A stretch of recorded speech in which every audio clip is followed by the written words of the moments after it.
Assalamualaikum warahmatullahi wabarakatuh. Apa kabar anak-anak? Semoga kalian dalam keadaan sehat walafiat dan tetap bersemangat untuk selalu belajar. Alhamdulillah, pada hari ini kita dapat bertemu lagi dalam pembelajaran virtual bahasa Indonesia. Pada pertemuan sebelumnya, kalian telah mempelajari bab 1 tentang teks deskripsi. Coba, siapa yang masih ingat materi apa saja yang kalian pelajari di bab 1? Betul, kalian telah mempelajari materi tentang mengidentifikasi teks deskripsi, menyimpulkan teks deskripsi, menelaah struktur dan kebahasaan teks deskripsi, lalu menyajikan secara lisan dan tulisan teks deskripsi. Nah, sekarang kalian akan belajar bab 2 tentang memahami dan mencipta cerita fantasi. Adapun kompetensi dasarnya adalah mengidentifikasi unsur-unsur cerita fantasi yang dibaca dan didengar. Adapun tujuan dari pembelajaran mengidentifikasi cerita fantasi adalah 1. Menentukan unsur karakter tokoh, latar, alur, dan tema pada cerita fantasi yang dibaca dan didengar. 2. Menentukan pesan pada cerita fantasi dengan benar. 3. Menentukan jenis cerita fantasi dan menentukan bukti pada teks yang dibaca atau didengar. Sebelum Ibu membahas lebih rinci lagi tentang mengidentifikasi unsur-unsur cerita fantasi, silahkan kalian siapkan alat tulisnya terlebih dahulu, kemudian catat hal-hal penting yang nanti Ibu jelaskan. Jadi, intinya setelah kalian mempelajari materi mengidentifikasi unsur-unsur cerita fantasi, kalian diharapkan paham dan mengerti apa sih cerita fantasi itu. Lalu, apa saja ciri-ciri dari cerita fantasi? Kemudian, kalian dapat menyebutkan atau menjelaskan jenis-jenis cerita fantasi. Pernahkah kalian membaca cerita fiksi seperti Harry Potter, Doraemon, Kancil dan Buaya, atau cerita tentang Si Tubagenit? Nah, cerita yang Ibu sebutkan tadi termasuk salah satu cerita fantasi. Lalu, apa yang dimaksud dengan cerita fantasi? Cerita fantasi adalah bahan tertulis yang berbentuk karangan atau tulisan untuk menuturkan, menggambarkan, atau membayangkan berbagai perbuatan, pengalaman, dan kejadian berupa angan-angan, hayalan, imajinasi, atau rekaan belaka. Intinya, cerita fantasi adalah suatu karya tulis yang memiliki alur cerita normal namun tetap bersifat imajinatif dan berupa hayalan semata. Cerita fantasi atau sering disebut juga dengan cerita imajinasi termasuk jenis narasi yang menuntut kita dapat mengembangkan kreativitas yang kita miliki. Contoh cerita fantasi seperti Doraemon, Power Ranger, Naruto, dan SpongeBob yang sering buku-bukunya kalian baca. Nah, Lalu, apa saja ciri-ciri umum dari cerita fantasi? Yang pertama, ide ceritanya terbuka, artinya tidak dibatasi oleh realita atau kehidupan nyata. Ide juga berupa irisan dunia nyata dan dunia hayali yang diciptakan pengarang. Ide cerita terkadang bersifat sederhana, tapi mampu menitipkan pesan yang menarik.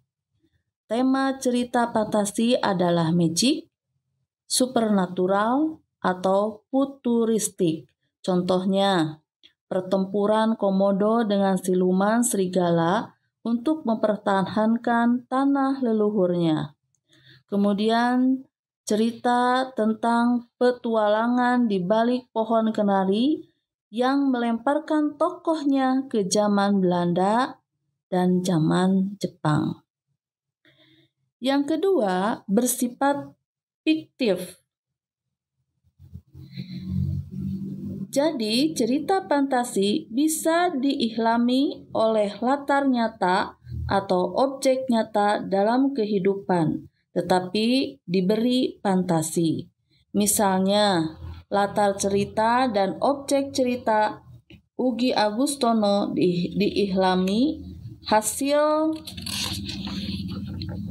observasi penulis terhadap Komodo dan Pulau Komodo. Tokoh dan latar difantasikan dari hasil observasi objek dan tempat nyata. Demikian juga Joko Lelono memberikan fantasi pada fakta kota Wiling, Blitar, zaman Belanda, dan Gunung Kelut. Yang ketiga, bahasanya bersifat variatif atau ekspresif.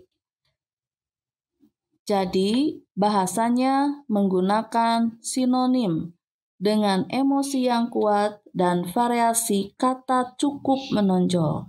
Bahasa yang digunakan variatif, ekspresif, dan menggunakan ragam percakapan. Lalu, apa saja ciri umum cerita fantasi?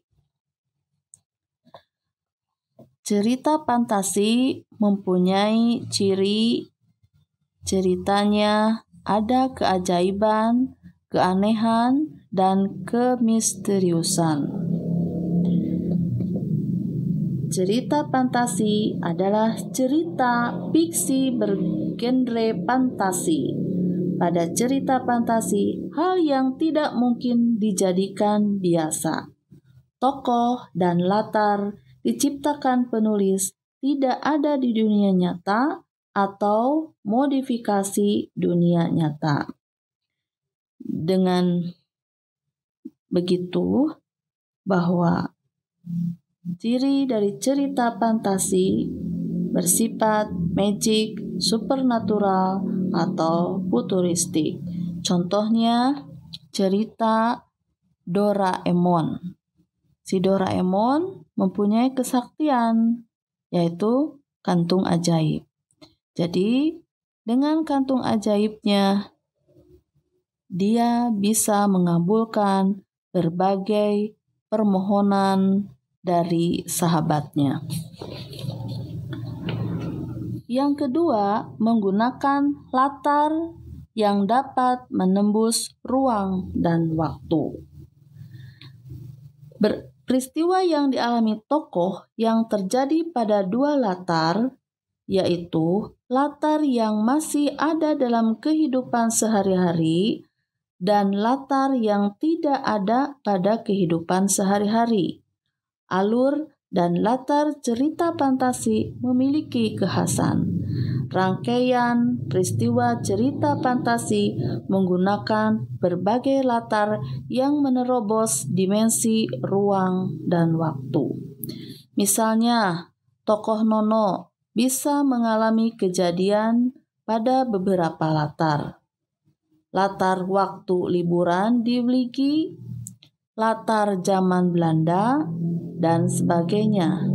Jadi, jalinan peristiwa pada cerita fantasi berpindah-pindah dari berbagai latar yang melintasi ruang dan waktu.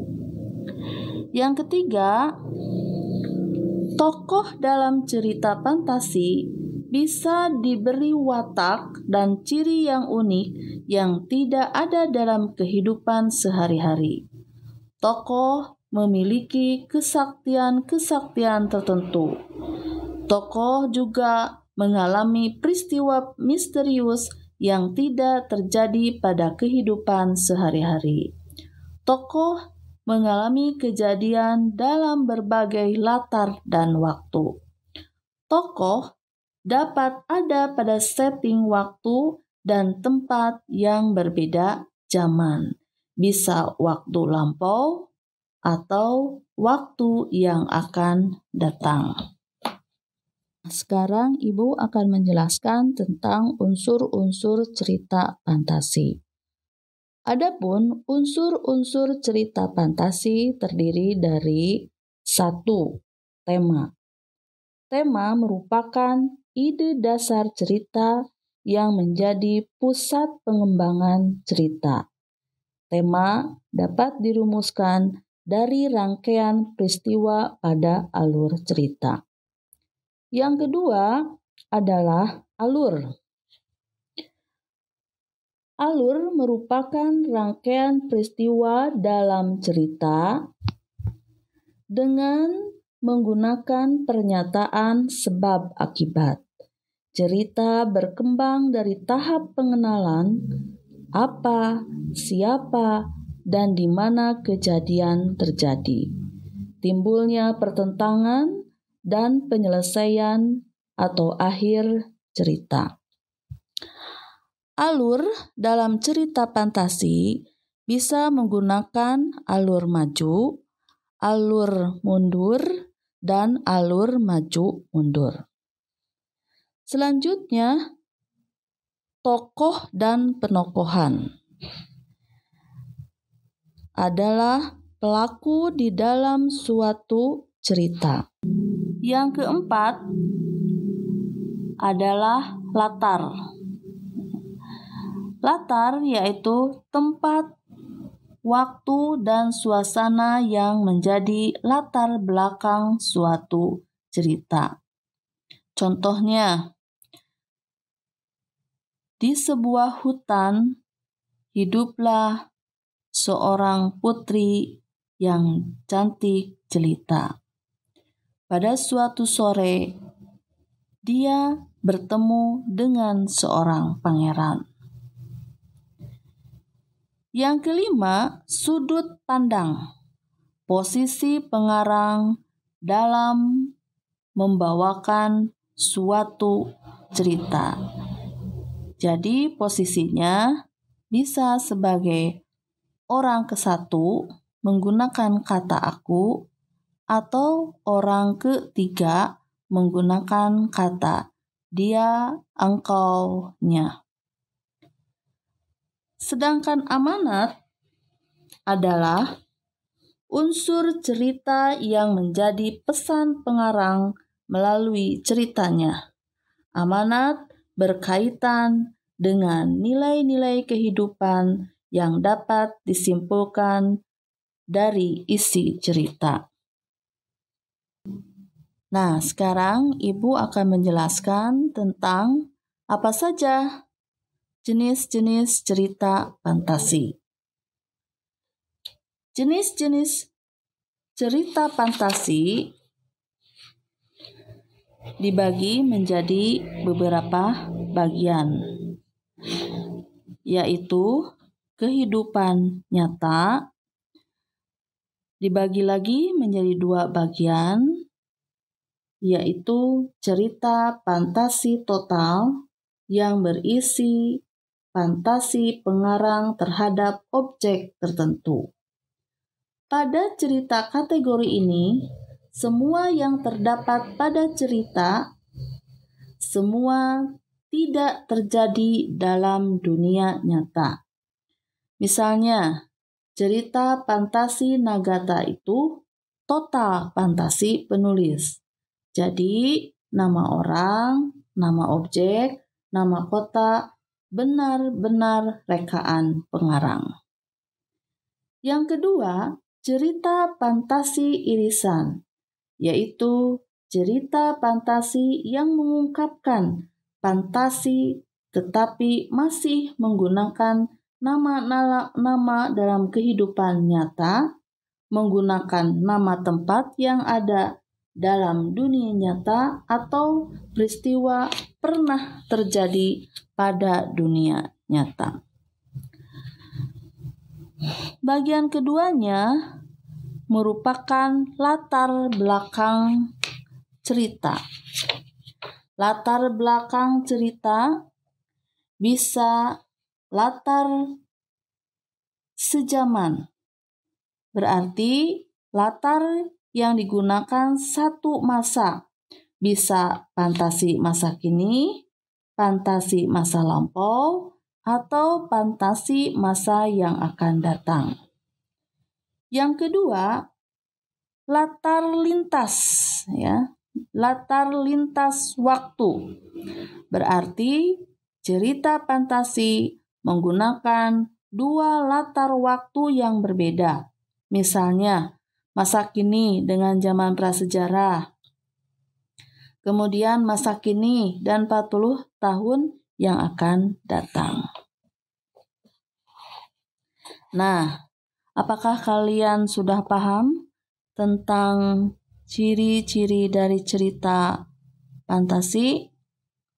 Baiklah, setelah kalian memahami materi yang Ibu jelaskan tadi, silakan kalian buat kesimpulannya dan tugasnya dikerjakan.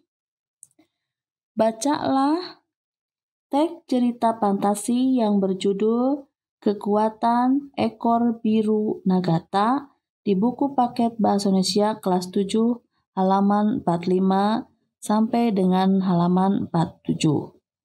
Kemudian, tentukanlah 1. Unsur intrinsik dari cerita fantasi tersebut, yang terdiri dari tema, tokoh, penokohan, alur, latar, dan amanat. Yang kedua, apa keajaiban atau keanehan atau bisa juga kemisteriusan dari cerita fantasi tersebut? Yang ketiga, apa ide dari cerita fantasi tersebut? Yang keempat, apa latarnya? Yang kelima, siapakah tokoh dari cerita fantasi tersebut? Kemudian nomor 6, ceritakan fantasi tersebut apakah termasuk bersifat fiksi atau non-fiksi. Yang ketujuh, bagaimana bahasa yang digunakan dalam cerita tersebut. Dan yang kedelapan, termasuk jenis cerita fantasi apakah cerita yang kalian baca. Alhamdulillah, materi hari ini sudah selesai. Ibu ucapkan terima kasih. Kalian sudah menyimak dan tugas kalian tadi sudah dijelaskan, menyimpulkan materi yang Ibu sudah jelaskan dan mengerjakan tugasnya. Wabillahi taufik wal hidayah. Assalamualaikum warahmatullahi wabarakatuh.